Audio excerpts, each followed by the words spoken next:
কিছু পাখি আছে যারা কোনো যন্ত্র ছাড়াই শুধু তাদের ঠোঁট দিয়ে এমন বাসা বানায় যে ইঞ্জিনিয়ার আর আর্কিটেক্টরাও দেখে অবাক হয়ে যায়। কেউ পাতা সেলাই করে, কেউ নিজের লালা দিয়ে ঘর বানায়, কেউ কাঁটার ওপর ঝুলন্ত প্রাসাদ বনে, আর কেউ তো ১০০টি পরিবারের জন্য অ্যাপার্টমেন্টই বানিয়ে ফেলে। তাহলে চলুন পৃথিবীর সবচেয়ে অবাক করা ৫টি পাখির বাসা সম্পর্কে জানি। প্রথমে টেইলর বার্ড, প্রকৃতির দর্জি। ভারতের বাগানে থাকা এই ছোট পাখিটি আসলে এক দক্ষ দর্জি। এটি নিজের বাসা সেলাই করে, হ্যাঁ, একদম কাপড় সেলাইয়ের মতো। মেয়ে টেইলর বার্ড প্রথমে একটি বড় ও মজবুত পাতা বেছে নেয়। তারপর তার সরু ও ধারালো ঠোঁটকে সূচের মতো ব্যবহার করে পাতার কিনারায় ছোট ছোট ছিদ্র করে। এরপর মাকড়সার জাল, গাছের তন্তু, তুলোর সুতো, এমনকি কখনো মানুষের কাপড় থেকে চুরি করা সুতো সেই ছিদ্রগুলোর মধ্যে গেঁথে পাতা সেলাই করে দেয়।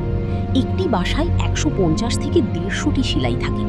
আর সবচেয়ে আশ্চর্যের বিষয় হলো এই সেলাই কখনো খুলে যায় না, কারণ সুতোর খসখসে মাথা আর পাতার নমনীয়তা মিলে প্রাকৃতিক লক তৈরি করে।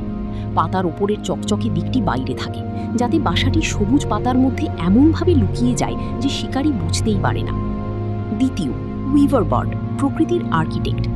উইভার বার্ড তার বাসার বুনন এতটাই মজবুত করে যে ঝড় বৃষ্টিতেও তা নড়ে না। পুরুষ উইভার বার্ড এক একটা করে তৃণ এনে ঠোঁট দিয়ে গিঁট দেয়, লুপ তৈরি করে আর বুনতে থাকে। একটি বাসায় ৩০০-র বেশি তৃণ আর ৫০০-র বেশি পাক থাকে। কোনো আঠা বা গ্লু নয়, শুধু বুননের জড়িই তৈরি। আর এই বাসায় একটি চতুর কৌশল লুকিয়ে আছে। এতে ২টি কক্ষ থাকে। একটি বড় কক্ষ যা বাইরে থেকে দেখা যায়, কিন্তু সেটি আসলে ভুয়া। সাপের মতো শিকারীদের বিভ্রান্ত করার জন্য এটি বানানো হয়। সাপ সেই বড় ঘরে ঢুকে ভাবে ডিম সেখানে আছে, কিন্তু আসল ঘরটি ছোট ও লুকানো, যেখানে মেয়ে পাখি ডিম পাড়ে। আর সবচেয়ে মজার ব্যাপার, মেয়ে পাখি বাসা পরীক্ষা করে। যদি বুনন ঢিলা হয় বা ডিজাইন ভালো না লাগে, তাহলে সে তা বাতিল করে দেয়। তখন বেচারা পুরুষকে আবার নতুন করে বানাতে হয়। অনেক সময় ৪-৫টা বাসা বানানোর পর মেয়ে রাজি হয়। তৃতীয়, সুইফটলেট, যে নিজের লালা দিয়ে বাসা বানায়। এটি পৃথিবীর সবচেয়ে অদ্ভুত এবং সবচেয়ে দামি বাসাগুলোর একটি। সুইফটলেট পাখি তার বাসা পুরোপুরি নিজের মুখের লালা দিয়ে বানায়। না তৃণ, না পাতা, না মাটি, শুধু লালা। পুরুষ সুইফটলেট প্রায় ৩৫ দিন ধরে গুহার দেয়ালে লালার স্তর জমাতে থাকে, যতক্ষণ না তা একটি বাটির মতো আকার নেয়।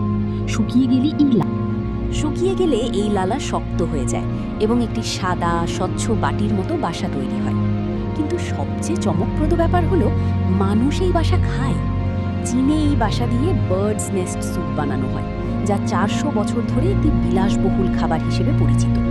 আর ১ কেজি বাসার দাম প্রায় $৯,৫০০, অর্থাৎ প্রায় ৮ লাখ টাকা পর্যন্ত হতে পারে। চতুর্থ, স্যান্ড মার্টিন, প্রকৃতির খনি শ্রমিক।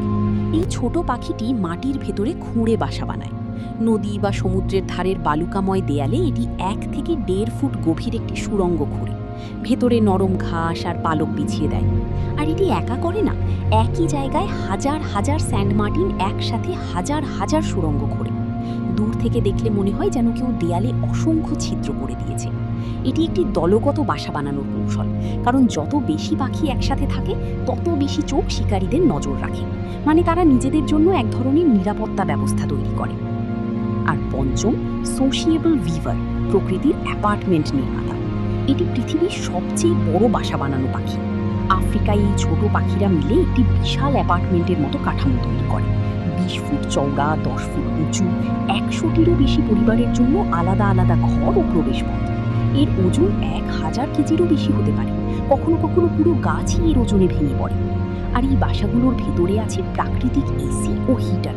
গরমে বাইরের ঘরগুলো ঠান্ডা থাকে, আর শীতে ভেতরের ঘরগুলো গরম থাকে। গবেষণায় দেখা গেছে, বাইরে তাপমাত্রা ৬০ ডিগ্রি হোক বা ৩৩ ডিগ্রি, বাসার ভেতরে সবসময় ২১ থেকে ২৪ ডিগ্রি থাকে। আর এসব বাসা ১০০ বছরেরও বেশি পুরনো পাওয়া গেছে। প্রজন্মের পর প্রজন্ম ধরে পাখিরা এগুলো মেরামত করে ব্যবহার করে।